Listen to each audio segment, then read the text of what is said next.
Hello. Imagine being dismissed as irrelevant by Stockport Council when you've been an expert in your field for 35 years. This is what happens when scientists, including Nobel Prize winners, expose the theory behind man-made climate change.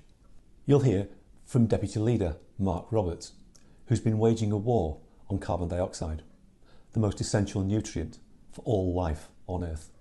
But maybe he can convince you to give up cars, air travel, gas central heating and nutritious red meat. According to this government research study, that will be essential for net zero plans, which you have to pay for. And after this clip, prepare to see a shocking power grab which the whole world needs to be aware of for the sake of our children. When the UK government looked at carbon capture for its power plants across the UK in the 1990s, it chose an expert from Stockport to do the study.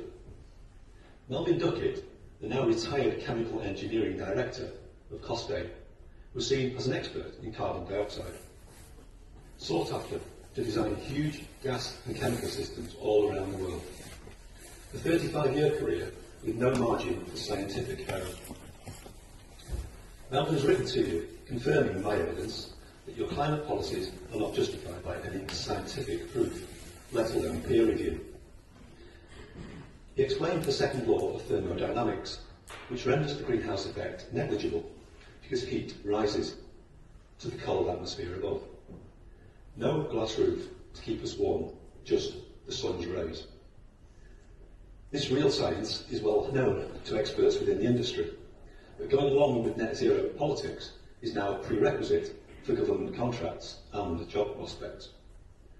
Humanity was bamboozled into a fear of carbon dioxide and will be expected to give up affordable cars, energy, red meat and freedoms.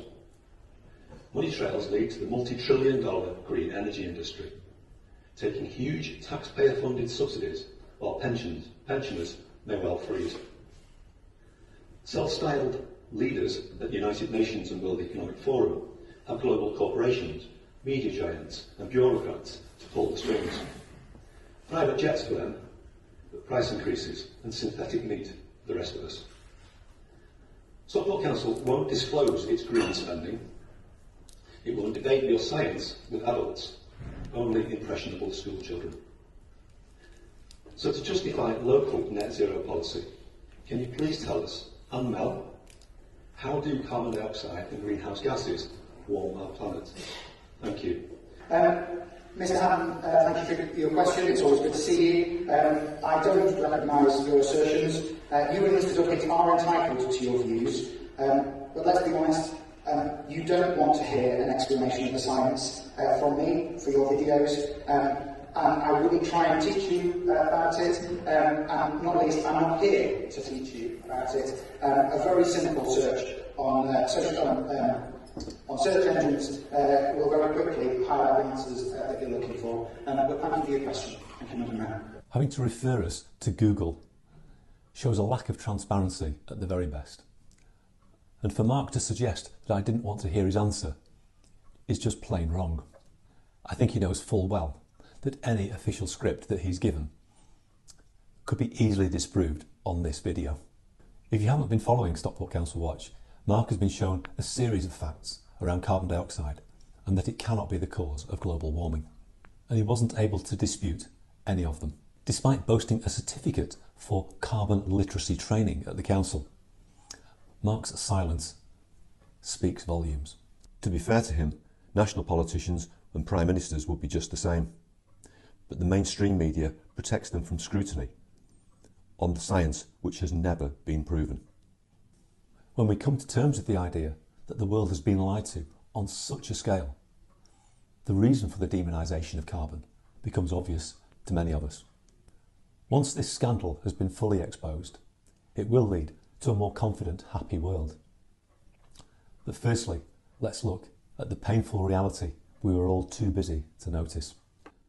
All through history, elites have tried to rule the world. And today, our billionaires and those at World Economic Forum and the United Nations are signing up to global governance.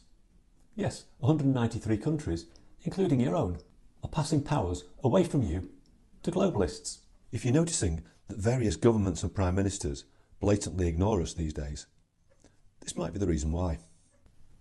The climate change betrayal began in the 80s with the capture of politicians, mainstream media, and enough loyal scientists to fill 2 generations of school children with unfounded fear of extinction. And now, as you've seen, they've recruited unwitting local leaders around the world to execute their insane green energy targets at your expense. They're trying to record the carbon footprint of every human on the planet, which will no doubt lead to individual quotas. But in this 2-tier dystopia, there's no worries for the richer classes, because they can buy up all the carbon credits they need from those who are too poor to be able to afford to travel. And as you'll see, almost every country has developed systems capable of rationing your resources at point of purchase. Such controlling systems could never be brought in overnight.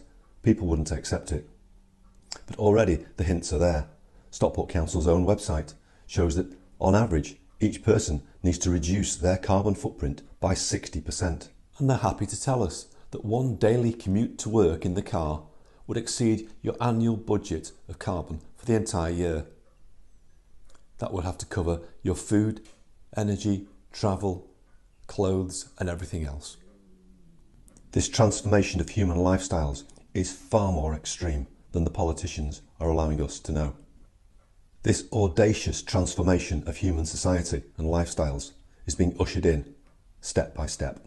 The money men and bankers have manipulated markets and inflation to place energy, travel and resources out of reach of so many people. Even if you have some modest wealth, global bankers have been developing central bank digital currencies.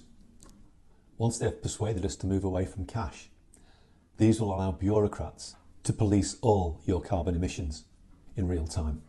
Every digital purchase could require authorization at the checkout, depending on a carbon credit score which they attribute to the product and also to you. Millions have already realised that this is austerity dressed up as environmentalism. We can't risk leaving a world like this to our children. And the good news is that together we can stop it. The power grip of these elite globalists is weakening because it relies on the compliance and obedience of billions of people.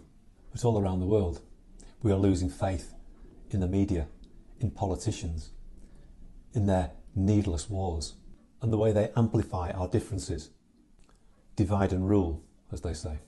The climate narrative itself is rapidly collapsing, and I do hope that our local councillors step to the right side of history. So-called environmentalists have lost all credibility by forcing toxins into cows to prevent their natural bodily emissions. Thankfully, a steady but irreversible resistance to this globalism and corporate domination has already begun. Millions of people are rediscovering their self-belief and they're discovering the joy of saying no. They're supporting their local shops and farmers who have to work harder than anybody to break even and feed the nation. And when we resist using card payments, we can allow small businesses to keep the 2 or 3% that the banks would normally take from them. If local councillors can't explain the science, it's up to them to challenge these net zero policies, which are likely to bankrupt the nation and will save nobody. If you're waking up to how politicians have betrayed us and what's really been going on in the world, why not help the great pushback and just start to make some small changes in your life? Why not use more small local shops and farms and maybe even try and grow some of your own food? By using cash, we can push back against central bank digital currency and safeguard our children's future. Why not write to your local councillors or MPs and put pressure on them? Ask them, how does carbon dioxide possibly cause global warming? Thank you for watching. Let me know what you think in the comments below, and I'll see you next time.